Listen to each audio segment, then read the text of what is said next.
Welcome to the MOVE101 series, in which we look at the most important things you need to know about physical activity and exercise to start achieving your health and performance goals.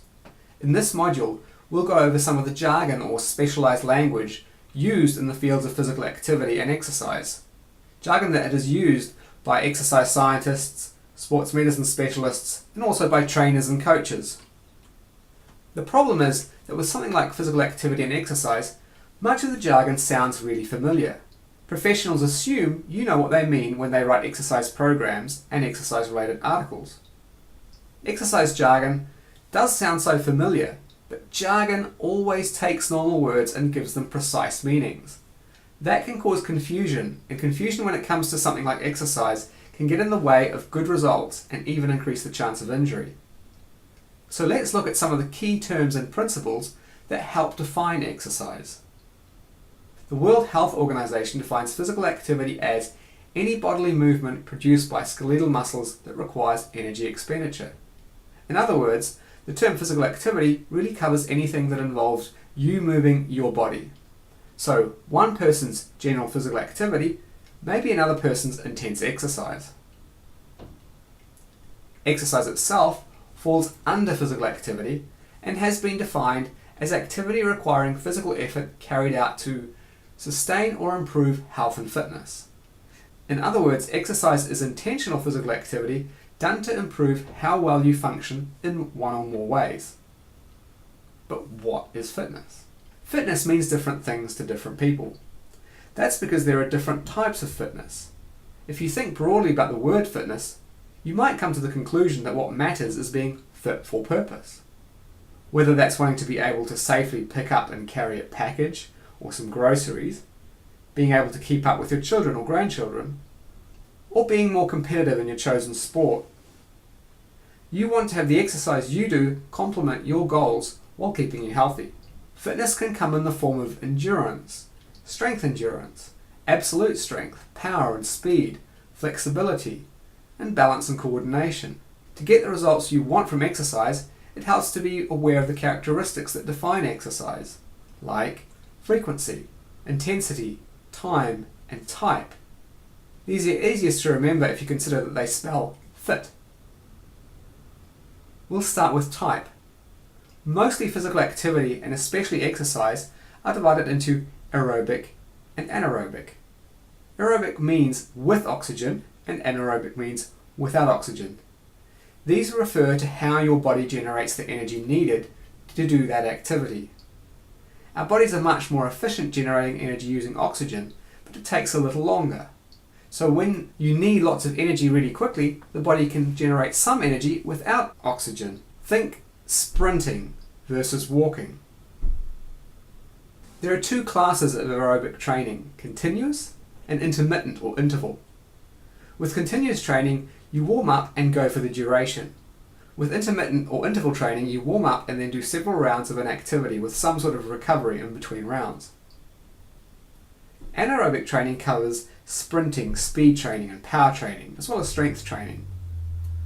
The reality is that no matter what we're doing, our bodies use both aerobic and anaerobic means to generate the energy we need. The intensity of the activity will simply shift the balance. That conveniently brings us to the characteristics of intensity. It's natural to assume that if something feels hard, intensity must be high. Yet in exercise circles, intensity has a very specific meaning. Do any physical activity long enough, and it will begin to feel hard. That doesn't make the activity high intensity. In fact, anything you can do for a long time is by its nature low intensity, even if it feels very hard toward the end. Three simple things to remember about the formal meaning of intensity are: 1. As intensity goes up, the length of time you're able to maintain that intensity goes down. 2. As intensity goes up, so does the length of time you'll need to recover. And 3. Intensity is relative to your capacity to do something, not someone else's capacity. So, how is intensity measured? Because the intensity of an activity is relative to the person doing it, we need to have some measure of individual capacity. Moderate intensity for a professional cyclist might be maximum intensity for me. The best way to understand intensity is to look at how we measure it. So imagine pedaling on a stationary bike with the resistance of the pedals gradually increasing, or walking on a treadmill with the speed and incline increasing every few minutes. Then going until you can't go any more, all while having your breathing and heart rate measured. This setup would let us measure your maximum capacity in terms of the peak resistance on the bike or the peak speed and incline on the treadmill, your peak oxygen consumption, in other words, how much oxygen your body uses per minute to do the activity. This also tells us how many calories you can burn when you're going hard. Finally, your maximum heart rate. Now that we have this information, we can come up with the exercise that works you at a given percentage of this peak or maximum. It isn't practical to be hooked up to masks and monitors every time you exercise, so more practical options are to set the resistance or speed to a given percentage of your current peak. The problem with that is that as your aerobic fitness improves, you'll be able to pedal against more resistance or run faster. A better way still is to use a heart rate monitor and set a heart rate target, say 75% of your maximum heart rate. This works well because our maximum heart rate doesn't go up as we get fitter. Instead, we're simply able to do more at a given heart rate. Although you'll find many ways of calculating your maximum heart rate, these are all just estimates and can be quite far off in some individuals. Doing a test as previously described is the only way to get an accurate maximum heart rate. Also keep in mind that your maximum heart rate slows down by about 1 beat per year. If you don't have a heart rate monitor and aren't keen to invest in one, another way to assess intensity is using a visual scale. The two most common scales are the 6 to 20 and 0 to 10 ratings of perceived exertion, also often called Borg scales after their developer. These aren't always as objective as measuring heart rate, but they'll work well enough.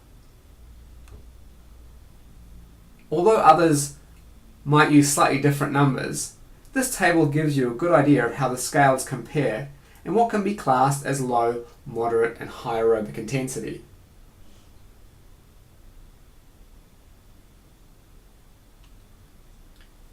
Intensity is measured a little differently when doing strength training. Here intensity is measured in terms of your 1 repetition maximum for a given exercise. Your 1 repetition maximum is simply the most resistance, for example the most weight, you can move through the full range of motion of a given exercise once and only once. As you can imagine, launching straight into an exercise with a weight that is heavy for you is a great way to get injured. So as the saying goes, don't try this at home. I'll do a video on how to test 1 repetition maximum, so subscribe if you're interested. A safer option is to follow the same principle, but do 5 repetition maximum, or pick another number consistent with your training program. For a 5 repetition maximum, you would warm up thoroughly, including on the exercise you're testing, and then work your way up to the maximum resistance you can move through the full range of motion for your chosen exercise. No more and no less than 5 times. While again, some might quibble about where exactly to draw the line between low and moderate intensity and between moderate and high intensity, this table gives you some rough figures based around 1 repetition maximum. Another key aspect of physical activity is frequency. Frequency is most often used to describe how many times you exercise per week, but it could just as easily be per day if you do mini sessions. You might walk daily, go to the gym twice a week, and go swimming once a week. On the other hand, you might go for a quick walk before each meal, and therefore do 3 walks per day and 21 walks per week. Frequency also applies to how many times you do a specific type of exercise or movement. You may do push-ups every time you go to the gym, or you may do them in only one of your weekly sessions. Frequency is important because many of the health and performance promoting effects of exercise are short-lived, lasting anything from a few hours to a few days. If you exercise too infrequently, you won't get the full benefit. We'll cover more on this in the next module. Frequency is also key to learning new skills. For example, how to correctly perform a certain movement or exercise. So whenever you take on something new, do it often. Frequency is also key to rehabilitation.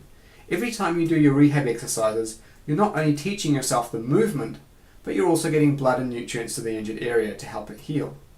Finally, if you're just slowly getting your fitness back, doing a little, but doing it often, may be much more manageable than doing a lot in one go, and doing that infrequently. Lastly, there is time, also often called duration. Much as frequency can refer to a range of things, so can time or duration. Time might refer to the total time spent being physically active, the time you spend on a specific session of activity, and the time spent doing a specific exercise, or even the length of a bout, round, or interval of activity. Collectively, frequency, intensity, time, and type of physical activity and exercise determine the likely benefits and potential harms. Frequency, intensity, time, and type also collectively determine the dose of exercise, which is the topic of the next MOVE101 module. Now that you and the exercise specialists are on the same page when talking about exercise frequency, intensity, time, and type, check out Module 2, where we delve into how you can combine these aspects of physical activity to make sure you aren't doing too little or too much.